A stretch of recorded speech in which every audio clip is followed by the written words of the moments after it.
ஓசூர் அருகே ஜூஜுவாடி சோதனைச் சாவடியில் அதிரடி. சொகுசு பேருந்தில் கடத்தி வரப்பட்ட 6.5 கிலோ கஞ்சா பறிமுதல், ஒருவர் கைது. ஓசூர் அருகே மாநில எல்லையான ஜூஜுவாடி சோதனைச் சாவடியில் தும்கூரிலிருந்து தேனி சென்ற தனியார் பேருந்தில் கடத்தி வரப்பட்ட 6.5 கிலோ கஞ்சாவை போலீசார் பறிமுதல் செய்தனர். இது தொடர்பாக தேனி மாவட்டத்தைச் சேர்ந்த ஒருவர் கைது செய்யப்பட்டுள்ளனர்.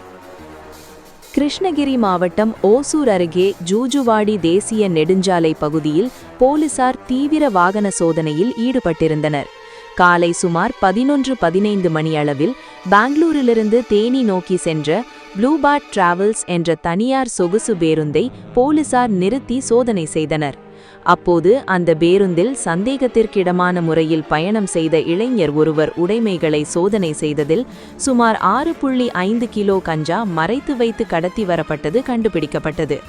மதுவிலக்கு அமல் பிரிவு திருமதி சுந்தராம்பாள் காவல் ஆய்வாளர் விசாரித்ததில் அவர் தேனி மாவட்டம் அன்னையன் மலையன்பட்டி பகுதியைச் சேர்ந்த இந்திரஜித் SO ரவிச்சந்திரன் என்பது தெரியவந்தது. இவர் ஹோட்டலில் வேலை செய்து வரும் இவர் தும்கூரிலிருந்து தேனிக்கு கஞ்சாவை கடத்தி சென்றது முதல் கட்ட விசாரணையில் உறுதியாகியுள்ளது. இந்த அதிரடி சோதனையை செய்த காவலர்கள் SSI ரவிச்சந்திரன் மற்றும் காவலர் முருகன் ஆகியோர் மேற்கொண்டனர். பறிமுதல் செய்யப்பட்ட கஞ்சாவின் மதிப்பு பல லட்ச ரூபாய் இருக்கும் என கூறப்படுகிறது.